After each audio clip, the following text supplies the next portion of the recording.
Welcome back to Sports by GSMC Podcast Network. I am your host, Jeremy Lapidus. I hope everybody's having a great Friday, September 13th. If you were just tuning in, we just went over all of the NFL games this Sunday, predicting them, as well as the Thursday night football game earlier on in the show. In this segment, we're going to do the same thing, but for college football. There are 11 games from tonight and tomorrow that I would like to go over. Some upset picks, some tight games, some of the biggest games of the weekend. But before we do, remember, if you would like to be an even bigger part of the show than you already are, all you need to do is go to gsmcpodcast.net. Or if you are on YouTube, you can use that super chat feature. If you do either of those two things, a message should pop up on the bottom of the screen for you, me, and everybody else around the world to see. If you do have a burning question about sports, anything at all that you would like to ask, go and throw that in the comments, throw it in the chat. I will get to it as soon as I possibly can. I appreciate everybody so much for sticking around, talking some sports with me here on a beautiful Friday afternoon. But like I was saying, we are going to get into the college football schedule, a couple of big games that I wanted to go over, couple of upsets, starting with the two games tonight. I think both of these have the chance to be really good. The first one, UNLV taking on Kansas in Kansas. Kansas favored by 9.5 points currently. Kansas just dropped a game to Illinois, dropped them out of the top 25. They started off the season at number 22 overall in that AP poll, climbed all the way to number 19 before losing last week to Illinois. This UNLV team, we did a ranking of my top 5 group of 5 teams, the T5, G5, if you will. They came in at number 2 for me. They absolutely demolished Houston, another really good group of 5 program. We'll talk a little bit about what that means for some other games later on. Absolutely dominated them, coming off of some of their best seasons in their entire history, some of their best seasons since they got reprimanded by the NCAA back in the 80s.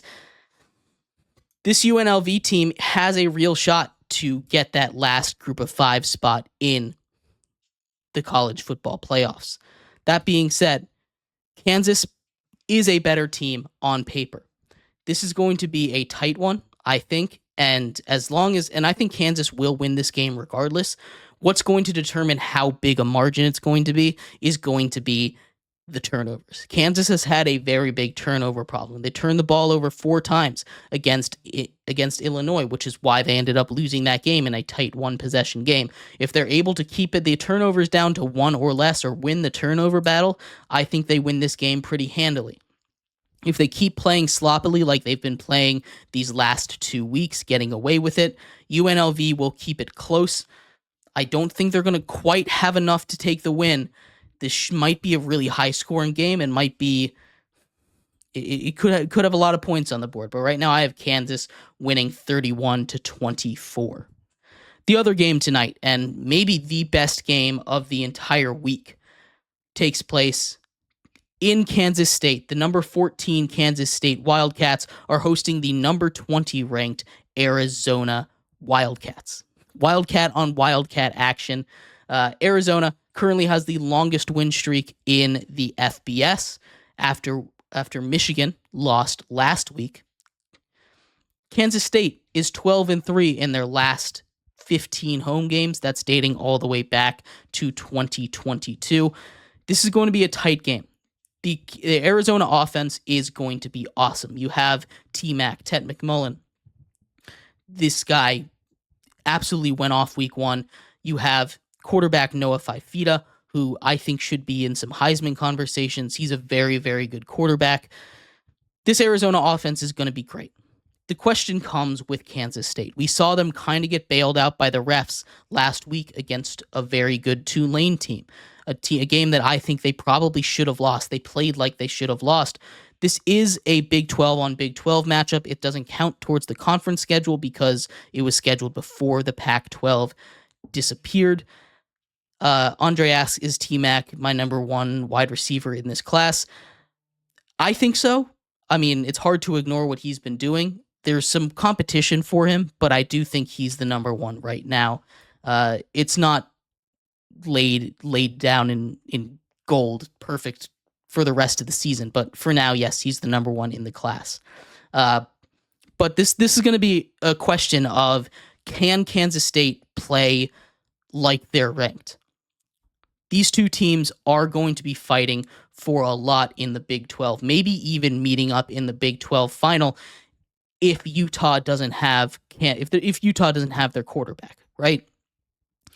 I think Arizona, while their defense is not very good, I think their offense is going to be enough. I really was concerned by the way that Kansas State played, and against Tulane, I really thought they should have lost that game. They were very, very undisciplined, and they weren't able to get much going until the second half. If you do that against Arizona, you're going to be in trouble.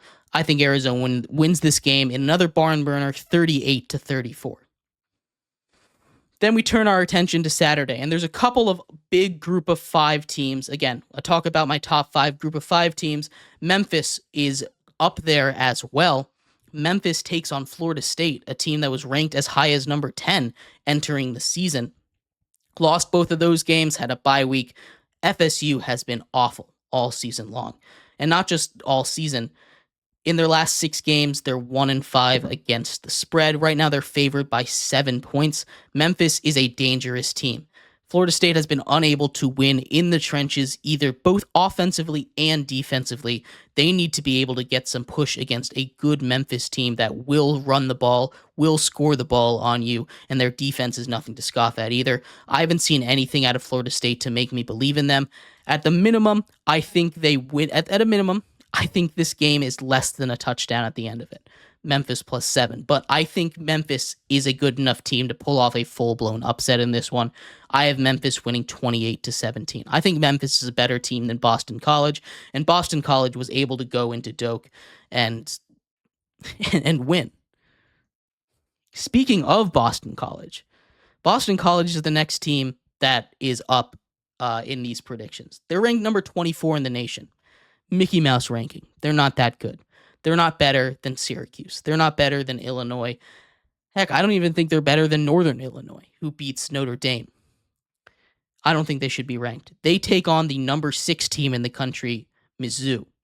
And this game, Mizzou was favored by 15.5. I don't think it's going to be that close. Like I said, I think Boston College is overrated. I think Memphis is better than them. I think that they only are up here, and they really are only up here because they beat Florida State, who had a fancy ranking of number 10, which they shouldn't have even had because they had already lost to Georgia Tech at that point. Barely counts as a top 10 win. Boston College should not be ranked. Missouri should destroy them. I have them winning 41-23. Then we get a couple of rivalry games. Number 9, Oregon, favored by 16 points on the road against Oregon State. The Ducks have been maybe the most disappointing team all of college football. They started off as the number 3 ranked team in the nation. I thought they were really going to be a team that could compete for a national championship this year. Instead, they come out flat against Idaho, only win by 10 points, nearly lose to Boise State, who I think is a very, very good team. Ashton Genty is a guy that should be in Heisman conversations, absolutely is right now. But they're going up to a stadium in Oregon State that has a very big home field advantage. It's a rivalry game, which always makes it close. This is a 16-point spread. I think that's way too much. I still think Oregon is good enough to take care of business. It's not like they haven't been able to play good football. Dylan Gabriel has an 83% completion percentage through the first 3 games. He's putting up just numbers. If you take a look at the box score, over 300 yards in both of those games. Their defense hasn't been good enough. Their offensive line hasn't been good enough. I think they're going to start to get it going. I just think it'll be tight again. Oregon wins this one 34-24, maybe even closer than that, but 16 is way too big a number to go up against a rival, I think. And the other Pac-2 also has a rivalry game, as Washington is hosting Washington State. This time, I think Washington State pulls off an upset. Washington hasn't been really that inspiring this year. Washington State offensively has looked a lot better, putting up 70 points in week 1. Again, Week 1 doesn't really count too much, but their offense has looked awesome. I think they win this one in a close one, 31-28 in another upset. Then we get Tulane. Tulane, who, as I said, looked really, really good against Kansas State. They were very impressive to me. Darian Mensah reminded me so much of Jordan Love. Shades of him, the way he throws, the way he runs, just the way that he plays football. Looked just like him to me. He also has some great receivers over there. Tulane is a very, very good group of 5 team. Oklahoma, currently the number 15 team in the nation, almost lost to Houston, a team that got absolutely dog-walked by UNLV earlier on in the season. Tulane is a better team than them. If Oklahoma plays anything like they did against Houston, they're going to get beat. And right now they're favored by 13 points. Again, way too many points. I think Tulane pulls this upset off completely. They win 27-25 in a close one.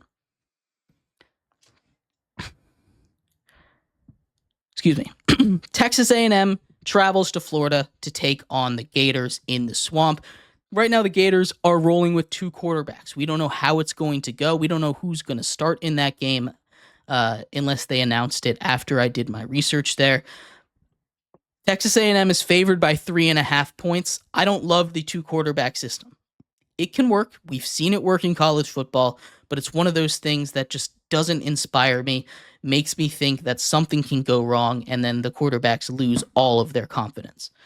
I'm taking Texas A&M to win this one. A&M hasn't looked very good this season. Their offense looks sluggish. Their defense looks solid, and I think that's going to be enough to take a win from Florida, who just hasn't looked like they've been able to put it all together this year. Texas A&M wins 28-20. 2 more games I wanted to go over for you here before we wrap up this segment. Indiana, favored by 3 points, traveling to the Rose Bowl to take on UCLA. I like Indiana a lot. Indiana took one of the best group of 5 teams in James Madison, my alma mater, and just rebuilt them into a Big Ten school, and they are looking very good. I think this Indiana James Madison squad under Kurt Cignetti can make a lot of noise in the Big Ten. Not enough to make the playoffs, but they're definitely better than UCLA, and I think they'll win this one handily, 34-17. And the last one I want to talk about, of course we have to, Colorado taking on Colorado State. Coach Prime, last time they were there, College Game Day was there. That was their last big victory until they fell off of a cliff. This one means something to both of these teams. Colorado's favored by 7 points, and as much as I'm not buying into the Colorado hype, as much as I think Colorado was way overhyped, they don't have an offensive line, their defense can't really stop anybody, Colorado State doesn't inspire me either. And I think Travis Hunter and that offense is good enough to put up points against most teams. And Colorado State is not an exception to that. I still think it'll be close. I do have Colorado winning, though, 30-21. If there's any other games you want me to cover, go ahead and throw that in the chat. We're going to take a quick break, though. When we come back, we're going to focus our attention on baseball. Talk a little bit about our Friday MLB power rankings. Of course, just 2 weeks to go in the season. Getting down to clutch time, getting down to the wire. We have our power rankings for this week coming up next here on Sports by GSMC Podcast Network.